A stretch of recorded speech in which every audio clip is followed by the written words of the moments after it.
What's up, everybody? I am fired up for today's episode. We have our fourth offseason of the series. We're now 3 years into this journey with the Las Vegas Raiders, and it's been an interesting ride to this point. We began this series, of course, with an offseason that saw us draft quarterback Denzel Stockton. And the modern day meta, I guess you could say, for building a successful team is to start with that young quarterback on that rookie contract that's a lot more team-friendly, allowing you to splurge in free agency, put as many pieces as you can around him, and try to maximize those 4 or 5 years while you pay a reduced salary. You're not paying market value for that quarterback if they're very good. Well, in this series, we're now 3 years in, and we've only had one playoff victory.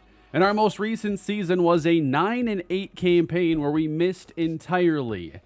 I have a sense of urgency with this team and with this series. And one thing I've been thinking about lately is I think I have to get back to more so emphasizing the team building in series like this. We spend a lot of time on games, and of course we're going to watch games, but I'm almost wondering if we need to return to more of the Browns franchise days roots or the Cardinals franchise and maybe focus a bit more on the team building and going through years a little bit faster. I've thought about sitting down to watch some of those older videos to see if I like how I was doing things more than the way I am now with slower moving seasons and maybe too much focus at times on the mid-season games that might not end up being what makes for the best entertainment, but I do think this series is in need of a jolt of energy, basically. And thinking about this from a team building perspective, given the age of our team, I mean, we started off this series, you had so many players that were already on veteran second deals, and then we go and add guys like L'Jarius Sneed, Jalen Johnson, Devin White. Well, the years are passing by, the team is getting older, the success has not been there. I think today's draft is the most important of the series to set us up for a future. We have some key free agents as well, some really big decisions that have to be made today, but I've been thinking about this offseason basically all week. There are a lot of ways we could approach it, and I have plans in mind, and I know that our current draft capital is not going to cut it. We start today with one pick in the first 3 rounds. I, of course, traded a second-round pick in a package that helped us land DJ Reed in a very unpopular move. And I certainly think now is the time to rebuild the draft capital and think about the construction for this team. Because I think we've all been toying with the idea that Denzel Stockton might be out the door sooner than later. But he's going to be our quarterback next year. And the more I think about it, the more I really want to challenge myself to build the winner around Stockton. Now, he's a superstar 24-year-old quarterback. He is by no means an underdog. We traded up to take him back in the first draft of the series, number 2 overall pick. Now, it's unlikely he ends up being a top 5 caliber quarterback in this series. He has some limitations in his game, but he's a good quarterback. And what I've been thinking about, especially today, is, come on, man. Do you really need to have one of the best quarterbacks in the league to go and win a championship? That's what we had back in the Giants series and the Vikings series. We hit on the quarterback. They became basically a top caliber quarterback very quickly, and we destroyed the league for years. Can I only win if I have that caliber quarterback? I hope that I can find a way to make it work with Stockton and to help us have more success in year 4. But I think that the team building has to change over time. Stockton is going to have one more year of that team-friendly money. I've talked about the age of this roster. I think now is the time where it's so crucial when you're about to enter big quarterback money. You better be hitting on your draft picks. You better be finding ways to save money, have quality players that aren't on veteran deals, because we all know how the NFL economics work. You can't pay everybody. If you can't draft well, you can't win with a veteran roster. And that is exactly why the Minnesota Vikings are in their situation. Granted, we're a few years into the future. Their team's changed a lot, but their drafting since 2017, outside of guys like Justin Jefferson and a few other notable hits, has not been good. They've not been good on day 3. They have not done good drafting defensive starters. And we need to find a way to make sure in this series we have the talent that allows us to retool for the coming years. We need more picks. And I am really excited about this draft class, guys. I spent a lot of time going through the positions again and finding over 100 players that have made it onto my board. I have not gone deep into positions along the offensive line because I don't think it's a high priority. We've already drafted 3 starters in this series. I like our line a lot, but I have 116 players on the board right now. Positions of need to me include wide receiver, as we don't have a proven starter on a rookie contract. I think you always need to have 1 or 2 playmakers that are on rookie deals that are going to be a part of your future. We have a need at tight end if we don't bring back tight end Michael Mayer, and I love this tight end class a ton. I also think that we could look along the front 7 for more depth, potential new starters. You'll see how it all pieces together because I have a lot in mind for today. And by the way, one position group I want to say that I actually like this year. It seems like it's the first time I've had to kind of change my approach to receiver in the draft, but I like this class, primarily in the first 40 picks or so. I talked about Jeff Jones recently. He's a 20-year-old prospect who's actually quite polished for a rookie with the route running. So there's a ton to like there. Youngest receiver in the class. Jeff Jones probably, though, goes a bit earlier than I would like. And I don't think we're trading up in the first round. As a matter of fact, I have looked for options that allow us to move down. And I'm happy to say there are impact players we can move down for, with great athleticism, good age, 21, 22 years old, have upside for the future. Tyrese Chambers is one of those guys, currently 40th on the available board. He might not even be a first rounder, with polished route running skills, really good hands, run after the catch skills. To me, he should be a top 15 player, and he might not go in the first round. You got to come with more than one option, though, right? We got Ricky Young as well, 21 years old. The Oregon Duck is 6'4", 232, and he has speed. Slow acceleration, that's a lot of human to try and move up to top speed quickly, but Ricky Young doesn't have the same route running, but looks to be a really good developmental receiver with some day 1 starting upside. And I've started to look a little bit less at route running here for these prospects. If you're young, if you have athleticism, I'm willing to look past route running as long as it's not like in the Fs, because I want guys who can run routes, but it just isn't going to happen most of the time on day 1 that they're that polished. I also like Eric Sharp a lot. Sharp is 22nd on the board. He is 22 years old from Tennessee. Good size.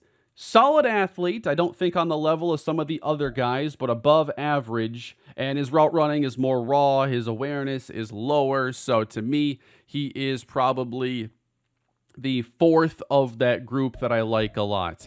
But I've tried to find players that I'm excited about that I can get maybe late in the first round, because I would like to trade down from where we picked today at 14. We're going to get to the offseason shortly, but I got to keep gushing over some of these prospects. Here is Walter Barnett. He is projected to go rounds 2 or 3. He's 6'3", 241. That is a bit small at the tight end position, but he has run blocking skill, and he has at least solid strength. A lot of times these guys will have very low strength, but Barnett is a really good athlete. He has A run blocking, A deep route running, break tackle awareness. What is not to like here?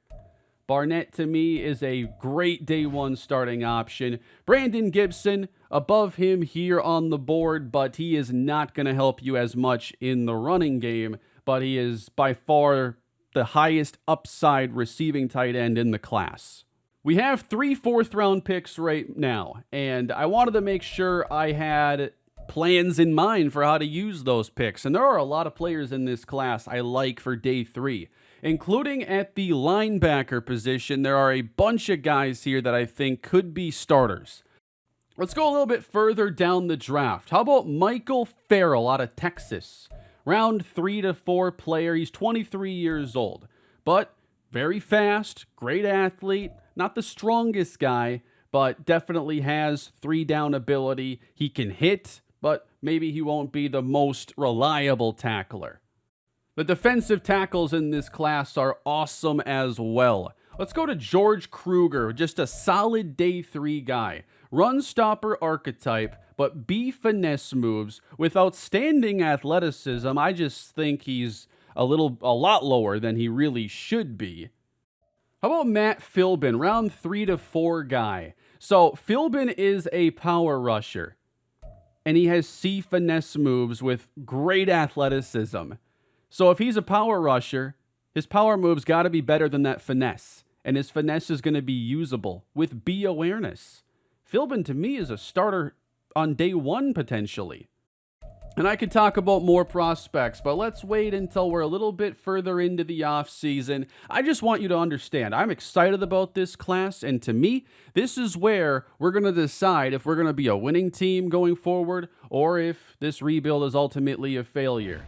But I am not trying to sprint my way into a trade for Denzel Stockton to restart everything all over again. If it happens, it happens. Eventually it might seem like the right choice, but right now, I want to build the winner with him. So let's get underway. We got to re-sign some free agents today.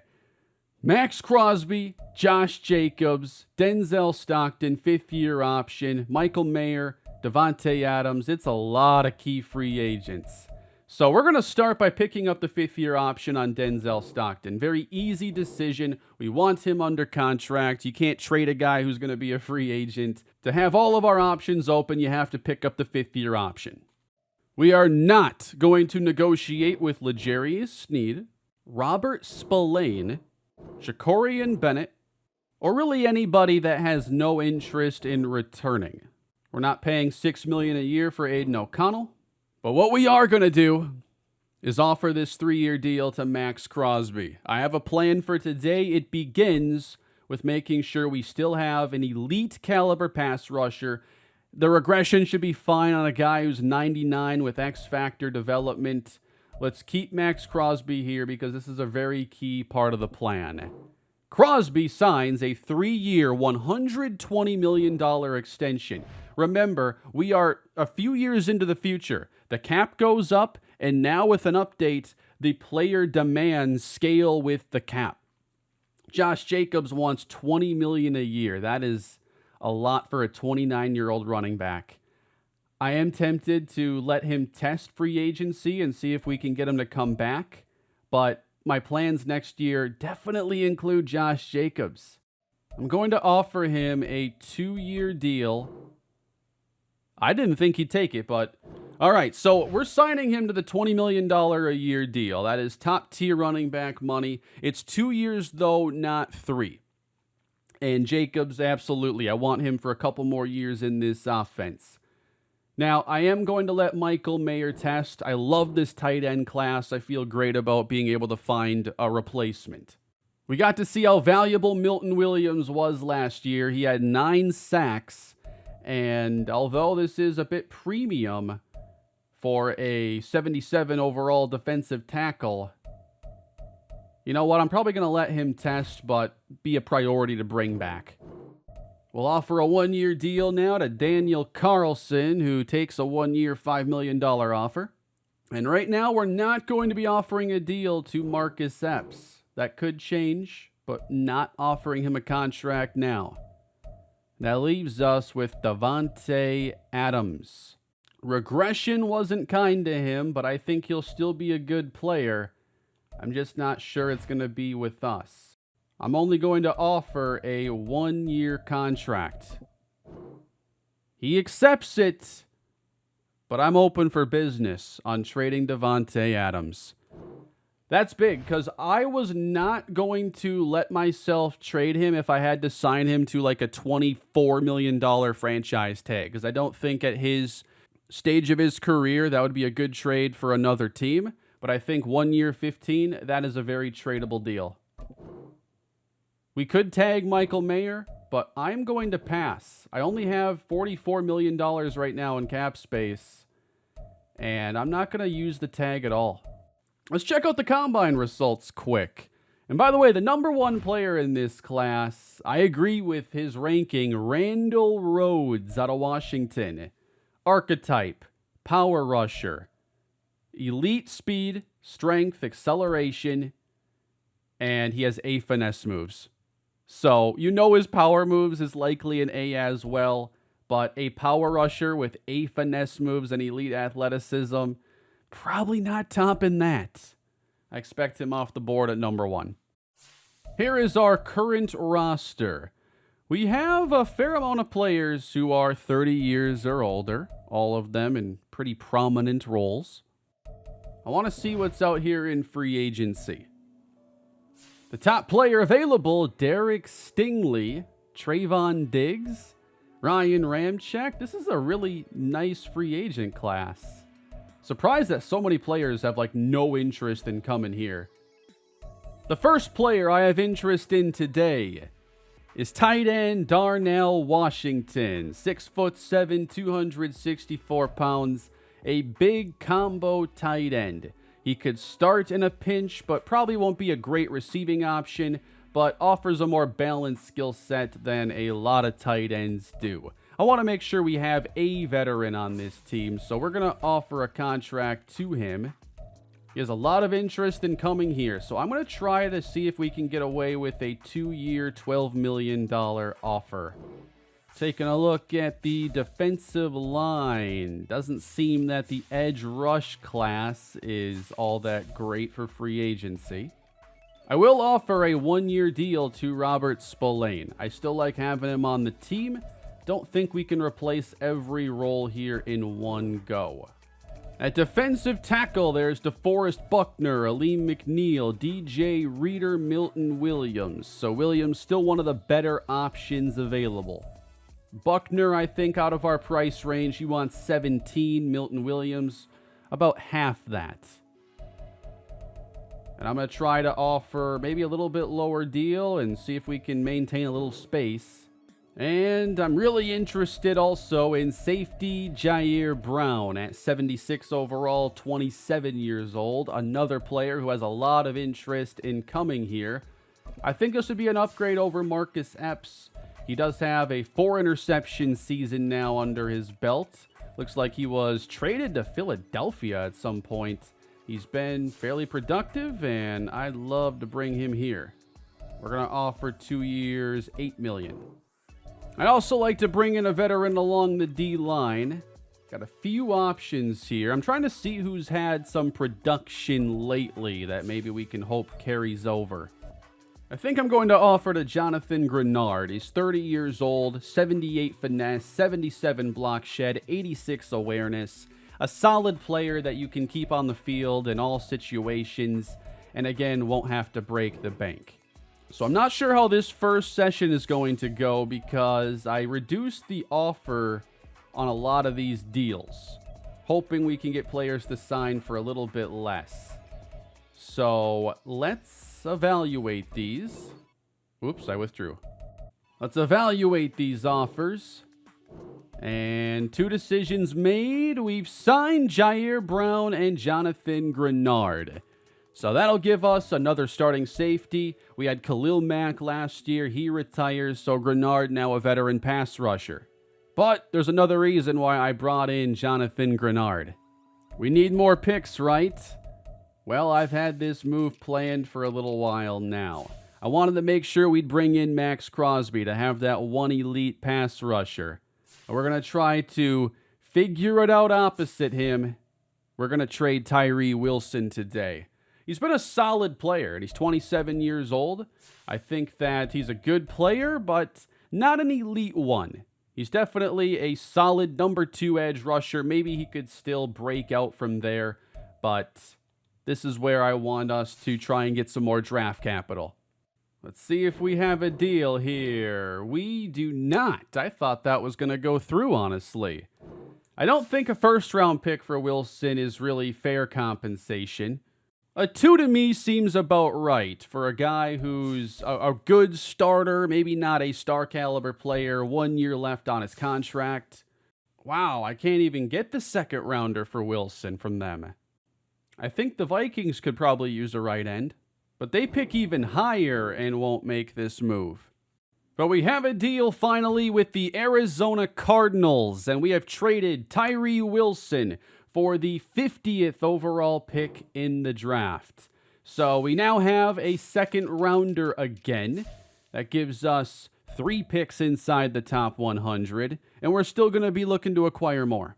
Ultimately, I didn't want to throw in picks to make the higher second rounder work. I'll take the mid 2. I think I have plenty of players on the board that would be a fit for that spot.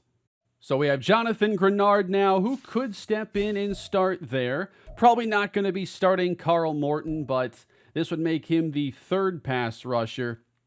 I know he was the unpopular 3rd rounder from last year, and I just want to see if he can get some preseason production or something. I mean, he's got definitely good athleticism, but he's just so raw, unproven. I'm not sure we can force him out there with this team. So that's the first trade of the day. Not the last. We have traded wide receiver Davante Adams for a 3rd round pick and a 6th round pick. I am not going all in this year on trying to win the Super Bowl.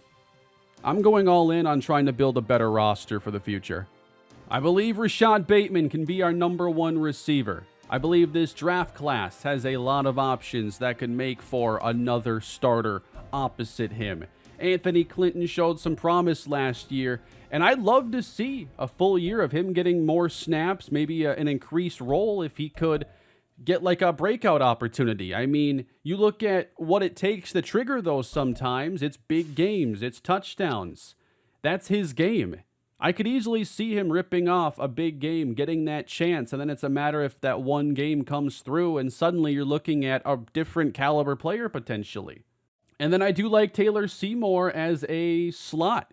I know that we're talking about a different tier of player here when we're talking about Clinton and Seymour, but I've wanted to see these guys take on more responsibility, and I'm okay giving them more snaps. Trading Adams and Wilson were part of my plans today. And now we have a 1st, 2nd, 3rd, 3 4s. We have a lot of options now. These moves also give us $54 million in cap space suddenly. And we're going to offer a contract now to Joey Porter Jr. I like having 3 really good corners. Really gives you a chance to give offenses a big problem to deal with. I'm okay offering him the $10 million a year contract. We evaluate. Decisions were made. We have signed Milton Williams back, and we've also brought in tight end Darnell Washington. But we have not signed Joey Porter.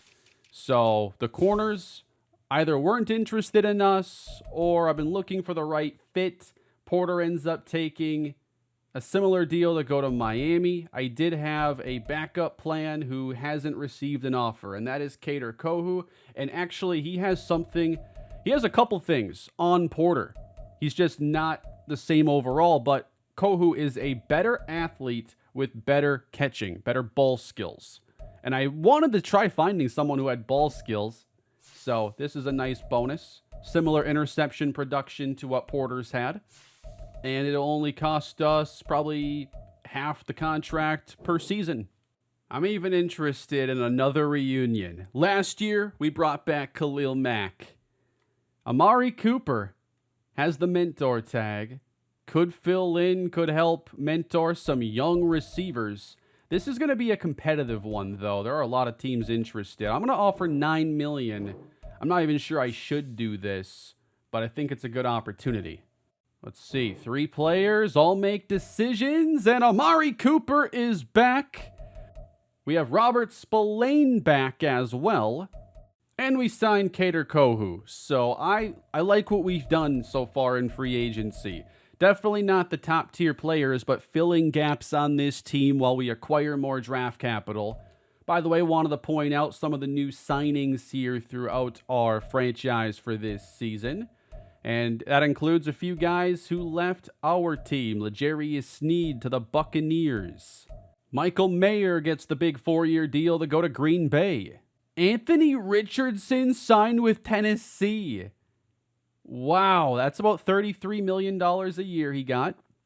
And he just switches teams in his same division. What a move. Divine Diablo signs in Cleveland. If we had missed there on Amari Cooper, I was going to then offer to Mike Williams. But Cooper had the better athleticism route running blend, so I went with him first. We almost brought him in, but not today. What are you thinking of the offseason so far, everybody? Making some bold moves today. Again, I'm not going all in on this year. I think that we tried that for a few years, and now we need to bridge the gap to the next few years, or it's going to get really messy around here. I want to make sure we have a chance to come away with a lot of potential. So let's check out Mock Draft 4. Now we have some options with a full slate of picks to make. We got a quarterback going at 4, Joel Maddox. And then what about Jeff Jones at 8? Although we have the flexibility now, I don't think moving up is in our best interest. I like Emmanuel Ashmore a lot to various Winters. They have us with Walter Barnett. I'm not taking a tight end here at 14, but Eric Sharp goes at 15. And then Ben Weber I like a lot at 22. Jermaine Parrish, 23. And then no receivers late. Given we only have $7 million right now in cap space, I'm probably not going to spend any more in this stage. Any more signings will have to be around preseason time. So let's talk about what I think we have to accomplish now in the draft. I am looking for a future starting wide receiver. It is a priority of mine. I really like the options for trading down and still getting someone who can step into a role right away. But I gave us enough options to where we don't have to pick any specific position at any pick. We can just chase talent. We have Amari Cooper who can start. We have Darnell Washington who can start at tight end. Jonathan Grenard at right end, opposite Max Crosby. Milton Williams returns. We're not desperate, I believe, anywhere. I was strategic in how I wanted to attack free agency. So I better be able to make the most out of these picks. I'm also going to continue to not check Mock Draft 5, just because I don't like how they've done Mock Draft 5. I'll check 4, and then I have to make strategic decisions afterwards. So for the players that I want individual workouts on, that I need more info, so I want to finish off the profile for Tyrese Chambers because I really like him as a trade down option. I'd like to know his talent to see if that'd be a good idea. In my notes here, I have an asterisk next to Matt Philbin. I really wanted to get more info on him as a potential defensive tackle in the middle of the draft. And then I want the final grade also on Rashard Keenan. I thought he'd be a really nice starting linebacker for the future. The workouts are done. Let's check out these grades. At receiver, we've got Tyrese Chambers, solid round 1 talent. That doesn't surprise me, but I felt like I had to make sure of it. If I'm trading down for a player, maybe down a fair amount too, because he's not projected to go all that early. He has not been in the first round of mocks, but I think he has everything you look for in a day 1 starter at the position. He's really talented. Even if we were to miss on him, I think Ricky Young is really similar. He's 21 years old, another solid athlete who has a well-rounded skill set. I know I only have 55% on him. I'd be taking a bit of a chance, but I do think I would take that chance because so much that we know already checks out. Now let's go to defensive tackle. I won't have the full grade here, but I will get 90% on Matt Philbin. He's a power rusher, 23 years old. Thought the athleticism really stood out. And then we see B awareness with C finesse, C power. So he's not like a day one starter, but if you can get him in the 3rd or 4th round to be your 3rd guy and a potential starter in the future, that could be worthwhile. Although his run defense probably isn't going to be very good. So I'd probably have him more as a 4th round guy. And then at linebacker, we got day 3 talent on Rashard Keenan. Wanted to see if it could be a little bit higher. He's a 22-year-old linebacker, ran in the 4.5s, very good athlete, and B-man coverage, C-zone coverage, and really nothing that's all that low. I still view him as a potential starter in like his 3rd year or so. It's time, everybody, the main event of the offseason. The NFL Draft is underway. We have the 14th overall selection, but what pick will we actually make? We're underway. Number 1 is Randall Rhodes, no surprise. There are 3 edge rushers I expect to go top 5. A lot of good tackles that I didn't bother looking into given our current roster.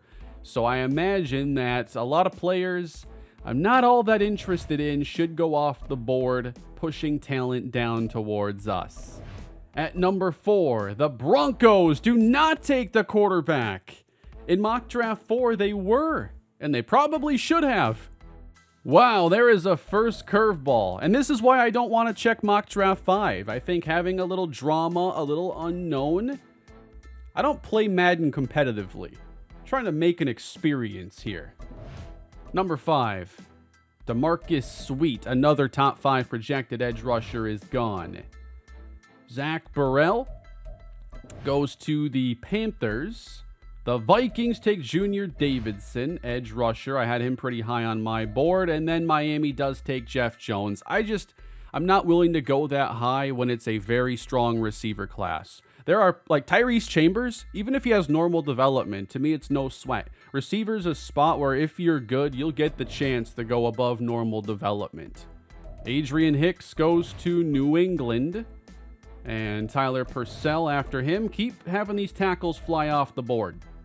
Emmanuel Ashmore is the one I am actually kind of disappointed that I don't have a chance to take. I thought he was one of the best pass rushers in this class once you get outside of the top 5 guys. Devarius Winters in that same tier with him. When I was taking some notes beforehand, I did make some little tiers. I had Randall Rhodes in his own tier and then Slay and Sweet. The next tier had Winters, Ashmore, Davidson, and then Jermaine Parrish, who probably goes a little bit later in the 1st round. Ahead of us, William Smith to the Chargers, and we're on the clock. First, checking the available board, you have the quarterback, Joel Maddox, right there. Not taking him. Not taking a tackle. The first player that pops up that's on my board is Ben Blackman. I had him as a top tier safety in this class. So I had 3 safeties I liked a lot. One is off the board, went to Carolina. But I just don't think that I want to take a safety this high. Unless I'm pretty sure they can be one of the best in the league. Then there's Demetrius Hemsley, an edge rusher. 21 years old. Not the most dynamic athlete, but A awareness, A finesse moves. Definitely a good option there if you want to bring in an edge. Alex Ramsey, Eric Sharp. But not only have I planned on trading 2 players today, I've also wanted to move back in the 1st round. I'll consider it anyway. What are our offers? We pick at 14. Like, falling to 23 to me is great. That's 9 spots to pick up a 3rd rounder and a 5th. Or we can go to 22 and get 1 pick higher in the 1st, 1 pick higher in the 3rd, and then take a 7 instead of a 5. The Vikings are offering us a future 1st. That's not a good enough deal for me.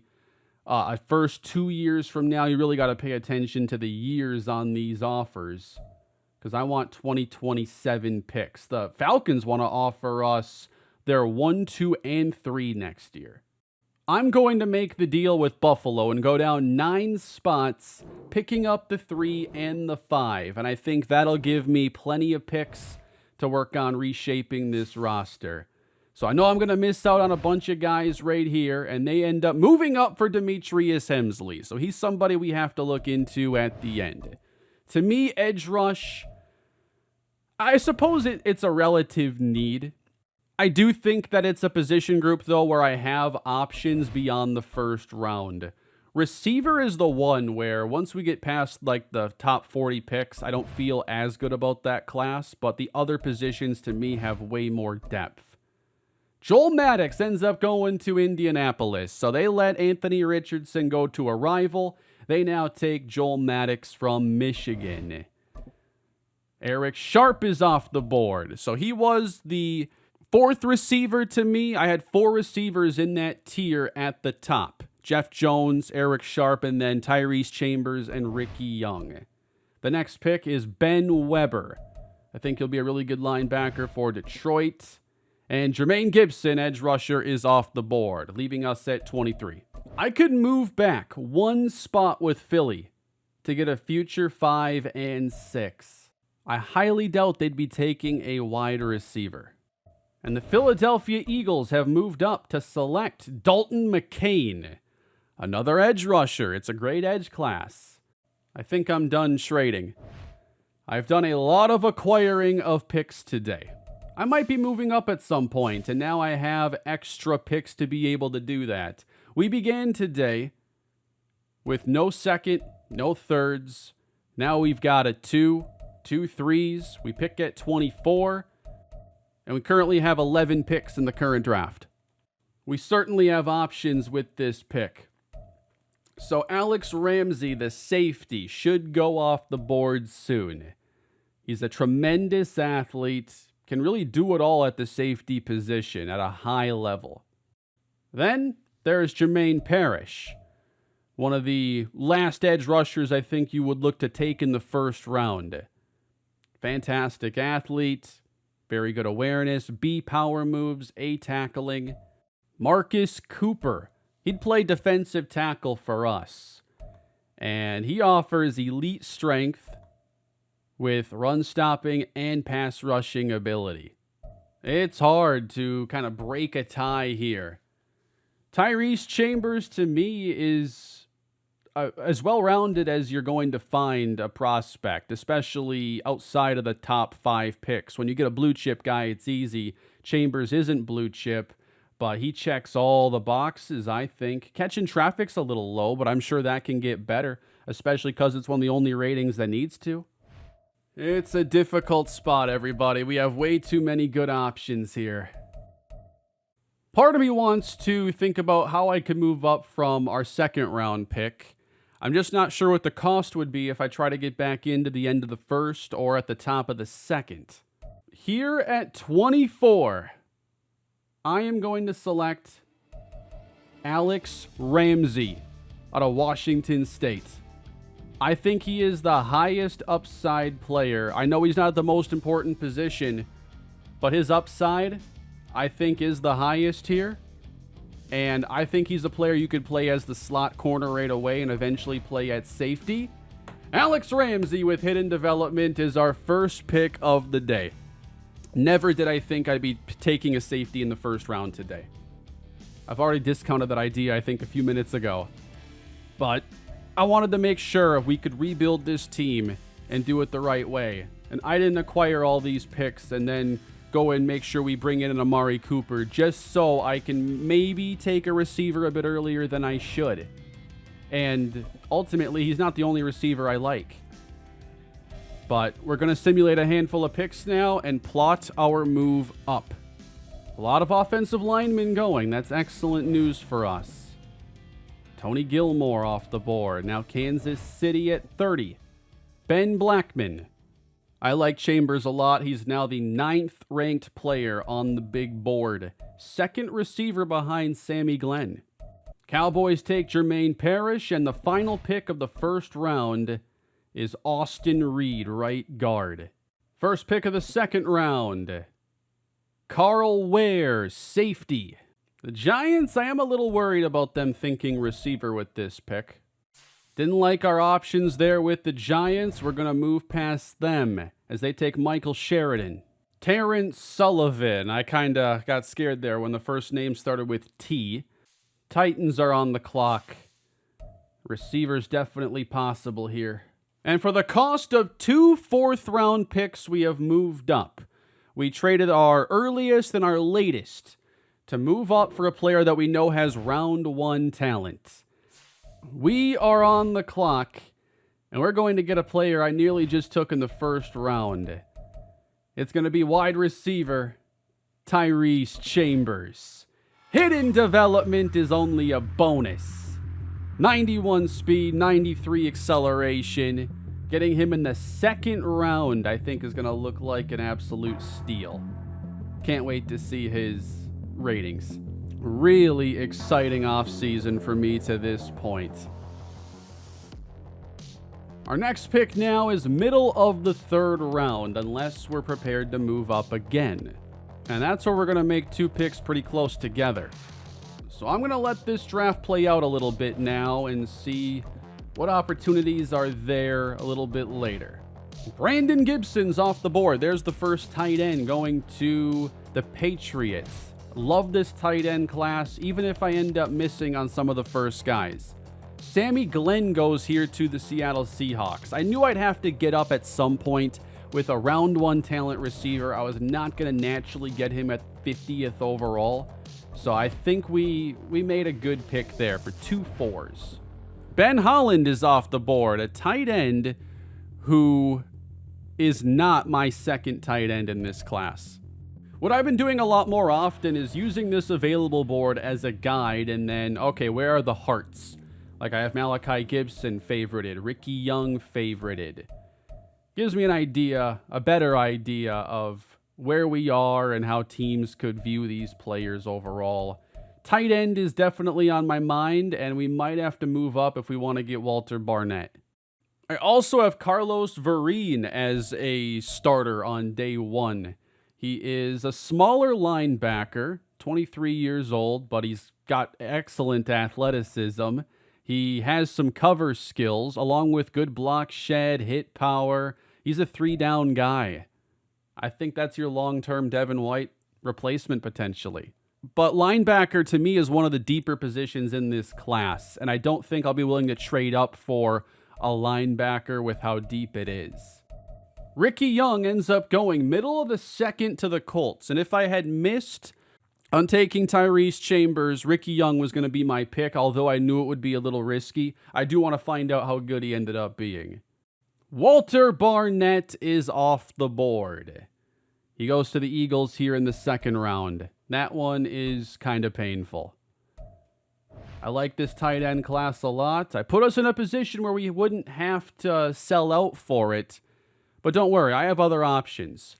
My top tier was Gibson and Barnett. They're gone. My second tier was Ben Holland, who was taken. And then I have Drew Keller and J.J. Stratton. So Keller, big Notre Dame tight end. He's an exceptional athlete and can do a little bit of everything. He's a good route runner. He can run block. He's a starter. Come on now. And then J.J. Stratton out of Oklahoma State. He's 21 years old. He, too, is a really good athlete, has the acceleration a lot of other tight ends don't, with B run blocking, C awareness, and D injury, so a couple negatives there. But similarly, I think he's a guy you could plug and play. I also have Ray Moran on the board. He's got the poor acceleration, but good overall speed, decent strength. I like the other tight ends a little bit more. And right now, they're comfortably outside the top 40. Finishing off the second round, and now approaching 2 picks coming up. Carlos Vereen just went. I was hoping he'd last a lot longer. I think I'm comfortable not moving up. Obviously, the board is shrinking. Deontay Cates, I liked him a ton. Andrew Bibbs was a coverage linebacker on my board. It's a run on linebackers here in the third. Evan McKenzie just went. All right, now you guys are really starting to dwindle my options. I just wasn't going to package a bunch to move up. I suppose giving up a couple 5s wouldn't have been a big deal. Maybe that's a spot where I can think about that for next time when we have enough top 100s. Mac Jones to the Bucks, and the last pick ahead of us, DeAndre Stoudemire. I had over 100 players on the board when we began. I have 70, so I wasn't just putting, early round guys in there. I have a lot of guys I like. Not doubling up on receiver early or a safety. So Stephen Hilliard would be one of the highest graded players then on my board. Pass rusher out of Oklahoma State. Definitely like the athleticism. Is he enough of an upgrade over Carl Morton, though? Is the ceiling high enough? Then we got some pass rushers here. This is Max Knoll out of Florida, who's 21. Had a combine that was all over the place. He's really good in some areas and one of the worst in others. Don't think I trust it here. I didn't get enough luck there scouting. Shaq Shepard, a power rusher who's 22. Better overall combine, size, strength, speed combination. Didn't get the power moves unlocked on him, though. But we do know he's a power rusher who has C finesse. So he's really intriguing. With this pick, I'm going to take a bit of a chance. I'm going to take Shaq Shepard. I've wanted a pass rusher in this class. I like the athleticism. He's only 22. I think this is the guy here. And it is a normal dev player. Gives us another edge rusher. And hopefully we can get someone to emerge. But we pick again here in just a handful of selections. Still a lot of receivers to come off the board. J.J. Stratton just went to the Lions. And a quarterback to Cleveland. So our second third rounder. Give me Drew Keller. I think he is a really good tight end. And it says a lot about this class that he was like my 4th or 5th with how good he is. There aren't any holes in his game. He's just not as dynamic as some other guys. But I think he's going to be an excellent replacement for another Notre Dame tight end. Drew Keller has hidden development. We're now left with a 4, 2 5s, and 2 6s. Our next pick is going to be mid-4th round, and I am thinking about possibly moving up with this pick. I'm not willing to give up multiple picks to do it here, though. I think a 5 is plenty at this stage of the draft. Now we've moved up. Just had to wait a few more selections. Another trade up with our Raiders today to the last pick of the 3rd round. I want to make sure we come away with a linebacker in this class, and the board has shrunk. Here is Michael Farrell out of Texas, 6'1", 232. He's a coverage linebacker with excellent speed, and he can even hit. He can run, he can hit, he can cover, and that's good enough to be a backup potential future starter. He's got hidden development. We've done it again. Rebuilding this team, everybody. Let's go. I'm really happy with how this offseason is turning out for us. I think we've gotten so many great players for the future, and I'm excited to see if my plans end up working. I know I could have gone in a bunch of different directions, and this ultimately is not the all-in approach in the final year of kind of cheaper money for Denzel Stockton, but rather I've wanted to really try to rebuild some of the core of this team, and I think we've taken a lot of good players today. I think I ended up having a pretty good plan for this class. I took the time to really get to know it and to see, if you want to attack certain positions, what are your options? Where are the really high-value players? It was nice to have a good plan and see it kind of come together just the way I hoped it would. There were definitely a couple players I thought we'd come away with. I did think we'd get tight end Walter Barnett, but I wasn't going to force myself to trade up when there were deep positions and similarly ranked players. I also think it was big to not just trade down and take the receiver because I was fixated on him, but take a player with a high ceiling as we did, and then move up when the time was right to get the wide receiver. On the clock now in the 5th round. I did make a list of players, and in the future, I should see if I can organize some of this to make good graphics for you guys to see. I'm really intrigued here with George Kruger. He's 22 and a run stopper. He's a day 3 run stopper that happens to have B finesse moves. Oh, and by the way, he also was a pretty solid athlete as well. He has speed, strength. Everything else is at least average. So if he has run-stopping archetype, but B finesse, there's got to be more. And he is our pick here in the 5th. We now have 2 picks to make back-to-back.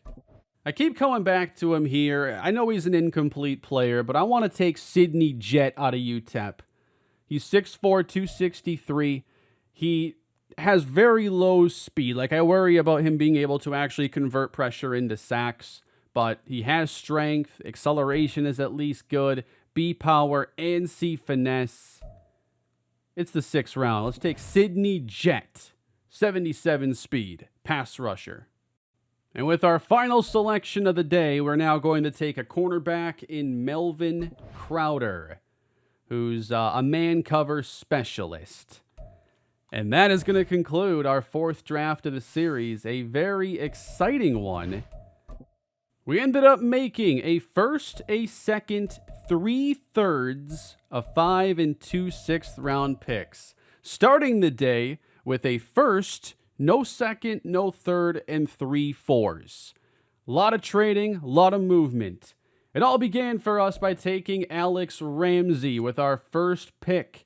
A safety who I think can immediately start in the slot. I know I signed Kader Kohou, and maybe that becomes redundant, but I didn't think I'd be getting a player like Alex Ramsey. 77 man, 76 zone. He can run, hit, cover. He also has ball skills. I absolutely want him out there right away. And then, who replaces Devontae Adams? Well, we go and draft Tyrese Chambers, another 76 overall receiver. 91 speed. Very good route runnings on day 1. Already a sure-handed guy. You can line up inside, outside, return kicks, make plays with the ball in his hands. This is what I was thinking of when you want to find an exciting playmaking receiver. A lot of these guys don't have hands and they run 4.53, and it's like, okay, you're also a raw route runner.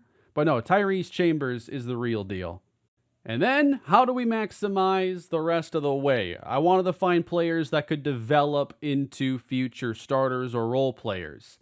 Maybe Shaq Shepard wasn't a great pick here, 67 overall, and he has at least 78 power moves. So Carl Morton has a similar overall, but his pass rush moves are both high 60s. Shepard at least has a main strength right now. But in the 3rd round, might not have been the best pick to make. It took him partially because the athleticism-age combination looked really promising. Then we took Drew Keller at tight end to replace Michael Mayer. And I think he will probably do exactly what Michael Mayer did with this skill set. We know that Stockton likes throwing to his tight ends, so we make sure he's got good tight ends to throw to.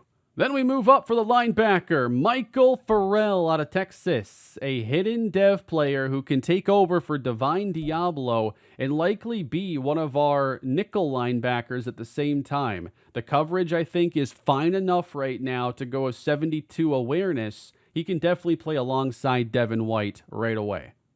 Then we didn't break the high 60s for overall. George Kruger, normal dev, 22 years old.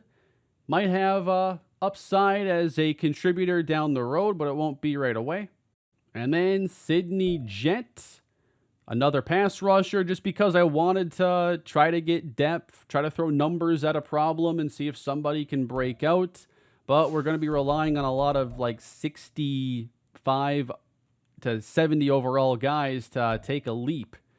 Then Melvin Crowder is all we finished, who I think could be like a 4th, 5th corner, maybe develop into a slot one day. Overall, I'm pretty happy with the offseason. Here is the breakdown of the trades we made today, and this is to put it simply here, but we took that Tyree Wilson pick 50, and that is ultimately how we went up to get Tyrese Chambers. Now, we had to package that up with some fourth rounders, so it's not clean like player-for-player swaps, but Tyree Wilson was our path to getting Tyrese Chambers. In trading down from 14, we got Alex Ramsey and then picks 87 and 151. So I think it would break down to trading down from 14 gave us Alex Ramsey, Shaq Shepard, and then Michael Farrell. We had to move up for Farrell, but that was our path to making those picks happen. If the Shepard pick had a higher ceiling, and I really thought there would be one here, I think the class looks, really, really good. Right now, I think that it is a good class. I mean, we got two of the better players in here, a starting tight end, a starting linebacker, but I think I would have liked a little bit more to feel like we can develop in the coming years. But to get 4 starters in one class, pretty happy. It did take a lot, but we made it happen. So actually, I think it was the Devontae pick that turned into Shaq Shepard, because this would have been 77 overall, and that is obviously not the best use of that pick. I thought I was getting more, obviously, and who knows, maybe the 67, just seems really low, and the power moves will help him turn into a solid player, but that doesn't look like the best swap. The best move of the day was probably the trade down from 14, because 23 turned into 24 with our second trade down. That gave us Ramsey, and then Drew Keller was 87. Why don't we go through the draft now and see some of the other names? Randall Rhodes at number 1, 81 overall. He was in a tier of his own with 90 power moves, 87 speed. This guy is a freak. Ty Allen, Clayton Money, couple tackles go afterwards, and then you got Jerry Slay and DeMarcus Sweet, 73 overall pass rushers. Overall, 81 was the best you could do in this class. Ben Weber, 79. And then, 5th rounder Russell Bright. So I had made a separate list of guys where I'm like, yeah, this is like day 3 guys that I think could develop into starters. Russell Bright was on that list. 77 overall with hidden dev. Wow. So I knew he had a short route running, but the other ones were so low. This is wild. 90 short route running. The three additionals with the boost. But that is awesome that we can get players like this in these classes now. I would have never expected that. I was thinking he'd have 75 short route running. Walter Barnett, 76. Oh, also Jeff Jones. Let's go Jeff Jones first because he was the original wide receiver draft crush. I just didn't want to move up for him. And overall, he's not like a great athlete. He's very average, but a good route runner, spectacular hands. I think Tyrese Chambers ends up being a better prospect, honestly. He's one less overall, but he's a better athlete. Every point there, I think, makes a difference with speed and acceleration, and he checks all the boxes just like Jones did. But then Walter Barnett ends up being the top-rated tight end when he was the top on my board, but normal dev. I'm not worried about that at tight end. It's not really a star power position to me. I thought he was already a good starter, and he'll be just fine even without the hidden dev. A lot of good tackles, a lot of good edge rushers went early. I guess edge rush is that one spot I thought I'd end up with a higher rated player at the end of the day. The only quarterback who went early was Joel Maddox, a normal dev guy. I don't think that, trying to blow this team up to go take him would have been the right decision. Despite picking at 24th in the first round, we ended up taking a player tied for the 4th highest overall in the round. So that's a win. In round 2, we took tied for the 3rd highest overall in Tyrese Chambers. The 3rd round to me ended up being our weakest. A lot of players went off the board that I liked. I do think once we get to this stage, I should be more aggressive in using those day 3 picks to try and move up because the board shrinks fast. We took very much below average overall for this round, despite picking at 13. Jeff Wilkins at 76 ended up going a handful of picks later to the Bengals. We also ended up taking Michael Farrell there at the end, who at least ends up being like an average relative pick for this round. I want to see in the 4th round if there was an edge rusher that I had overlooked. Kyle Richmond at 68. I think what might have happened is just a teardrop, and we ended up taking the first guy in that next tier, not realizing it had turned over. Wow, a 72 overall running back to the Dolphins, who has 85 speed. 72 overall, Danny Adams. Slow, but there's some ability there. So our 5th round pick, we didn't make a 4, but our 5th round pick, George Kruger, was a below average overall for this round. Melvin Crowder in the 6th was a slightly above average overall. I think that I could have done better after the top like 50. Sidney Jett was very much below average. Like, I wonder in the 3rd round if I had packaged up 2 5s to move up for Carlos Vereen instead of Shaq Shepard, well, then I would take a different linebacker later. There'd be a domino effect. But that was the one move where I was wondering, maybe I should have traded up here. Things accelerated faster than I anticipated, which is a trend for me when it comes to like the 3rd round. You know, by the time you're getting to the 5th round, there are only going to be a handful of players north of 70 overall. So you're really just drafting depth and backups and not even as many future starters. Like, you can, obviously, end up with some hits. It's just a lot less likely. But if you want day 1 players, it's really got to be the first 3 rounds. The 4th round also doesn't have that many 70 overall guys in this class.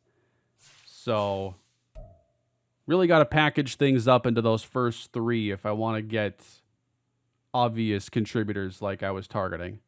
I think if I had to grade myself for like the off-season performance overall, I'd maybe give myself like a B-. I think I made okay use of the draft capital. But now after spending a couple hours on this offseason, I'm really excited to see what everybody else thinks. I ended up making a lot of moves today. I'm sure many of you weren't expecting. We've been all in, chasing a championship mindset here at the Raiders. And today, first real deviation from that formula. And we'll see if the team is better for it. I will have to clear some cap space, though, and sign a couple more players, so I may have to restructure something. But here's how the roster's looking right now. We throw Tyrese Chambers into the receiver room with Amari Cooper and Rashad Bateman. Really excited to see how that comes together. 2 new tight ends we can look forward to in Darnell Washington, Drew Keller. O-line stays the same. And then on defense, of course, we signed Max Crosby, so I'd feel better about trading Tyree Wilson. Now we got Jonathan Grenard. Really wish I would have gotten better D-linemen today. That's the big disappointment for me. Let's move Shepard to right end at least. Maybe it'll be like a 70 overall and I'll feel a little bit better. 68. I'll take it, I guess. In our scheme 2, I'm looking at the scheme fits. He's a better fit if we have him at left end because at least he'll be the scheme fit bonus there. And I need Carl Morton on the opposite side. Michael Farrell is the exciting addition into the linebacker room. We, of course, I'm really excited about Alex Ramsey. Safety wasn't on the mind going into today, but we end up with Jair Brown coming in. Alex Ramsey, who's going to definitely be a day 1 slot corner, and then will probably project to be a starting safety eventually. We'll see if we like this role long term. If he's a playmaker, might just have ourselves a little Honey Badger 2.0 going on. So that's going to do it for today. And when we resume games here this coming week, I think we should move a bit faster than we have in this series. I really wanted to emphasize team building with these franchises And slowly over time, I think that it's morphed into a little bit of team building, but then watching a ton of games and maybe moving too slow at times. Love your feedback down below on all the stuff we talked about today.